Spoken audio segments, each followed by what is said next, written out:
Hi friends, welcome to Swarnamukhi vlogs. So అందరూ vote చేసేసారా? So ఈరోజు Bigg Boss updates ఏంటంటే, so cut చేస్తే Yashmi and Manikanta conversation start అయింది.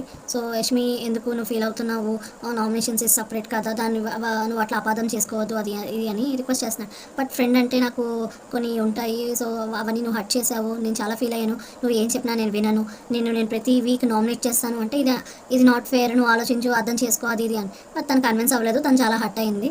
So but two మచ్గా Manikanta కొంచెం behave చేశాడని చెప్పి కంప్లైంట్ చేసింది. మణికంఠకి ఇది చాలా రాంగ్గా పోర్ట్రేట్ అయ్యింది. కొంచెం ప్రాపర్గా బిహేవ్ చేసి ఉంటే మనకంటదే తప్పనిపించింది. ప్రాపర్గా బిహేవ్ చేస్తే బాగుంటుంది. వాళ్ళు అన్కంఫర్టబుల్గా ఫీల్ అయ్యేలాగా ఎందుకు చేయాలి చెప్పండి, ఓకేనా? సో తర్వాత టాస్క్లోకి వచ్చేస్తే ఈరోజు 3 టాస్క్లు జరిగాయి. ఫస్ట్ టాస్క్ వచ్చేసి ఫోటో పెట్టు ఆట పట్టు. సో దీంట్లో సీత సంచాలక్, సో ఇద్దరు టీమ్స్ నుంచి నబీల్ అండ్ పృథ్వీ వచ్చేసారు. పృథ్వీ చాలా అగ్రెషన్గా ఆడాడు. ఎందుకు గేమ్ ఆడేదానికన్నా అసలు పృథ్వీ ఓన్లీ స్ట్రాటజీ వచ్చేసి అగ్రెషన్గా వాళ్ళది ఎలా స్పాయిల్ చేయాలి అని ఆలోచిస్తాడేమో. తను ప్రాపర్గా ఆడుంటే సరిపోయేది. నబీల్కి ఆ పాయింట్ ప్రాపర్గా తెలుసు, అసలు పృథ్వీ వీక్ పాయింట్. సో తను చిన్నదానికి కూడా అగ్రెషన్ చేస్తాడని బాగా క్లారిటీ తోటి తనైతే టచ్ చేయలేదు. బట్ పృథ్వీ మటుకు చాలా సార్లు చెప్పినా సరే సీత మాట కూడా వినకుండా టచ్ చేస్తూనే ఉన్నాడు అండ్ డిస్క్వాలిఫై కూడా అయ్యాడు. సో నబీల్ వన్ అయ్యాడు. సో ఆ పాయింట్ అబ్బాయి టీం విన్ అయింది. నత్తల సాగకు ఒకటి వదలకు అని చెప్పి క్యాబేజీస్ టాస్క్. సో దాంట్లో ప్రేరణ అండ్ ఆదిత్య గారు అండ్ నిఖిల్ సోనియా వచ్చేసి ఈ గేమ్లో పార్టిసిపేట్ చేశారు. అండ్ ఆదిత్య గారు చాలా స్లోగా ఆడారు, బట్ నిఖిల్ చాలా ఫాస్ట్గా ఆడాడు. బట్ ఓకే, సోనియా కూడా బాగానే ఆడింది. But Prerana and Nikhil are very fast, వాళ్ళిద్దరు బాగా ఆడారు. అండ్ ఫైనల్లీ మనీ సంచాలక్గా చేశాడు. బట్ అందరూ ఆర్గ్యూ చేసేసారు. బట్ నాకైతే మనీ మిస్టేక్ ఏం లేదు, తను కరెక్ట్గానే సంచాలక్గా బాగానే చేశాడు అనిపించింది. And but sanchalak decision is not satisfied అని చెప్పేసి చాలామంది గొడవపడ్డారనమాట. బట్ ఫైనల్లీ నిఖిల్ టీమే విన్ అయ్యింది. సోనియా హ్యాపీగా ఫీల్ అయింది. బట్ ఆ టీం విన్ అయిందేమో కానీ ఇరిటేషన్ తెప్పించేసారు వ్యూవర్స్కి. అన్సీన్లో చూడాలి అసలు. నిఖిల్ ఒక టాస్క్ విన్ అయింది సోనియా, కానీ అంత ముద్ద చేసిందా ఏంటో.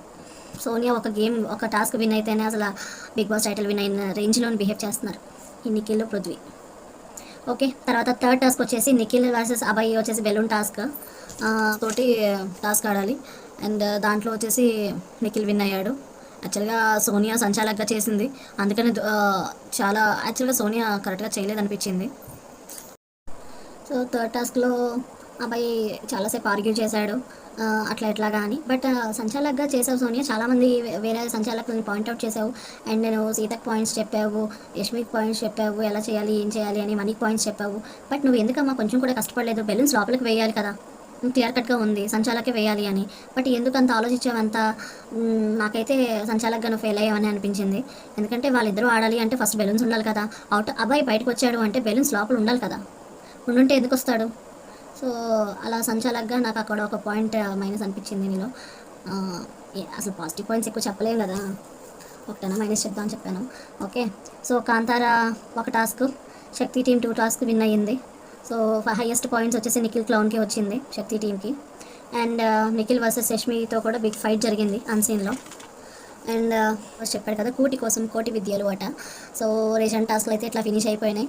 సో రేషన్ వస్తుంది, సో అది రేపు ఎపిసోడ్లో చూస్తాం మనము. సో ఇవి ఫ్రెండ్స్ ఈరోజు Bigg Boss updates. So like, subscribe my channel.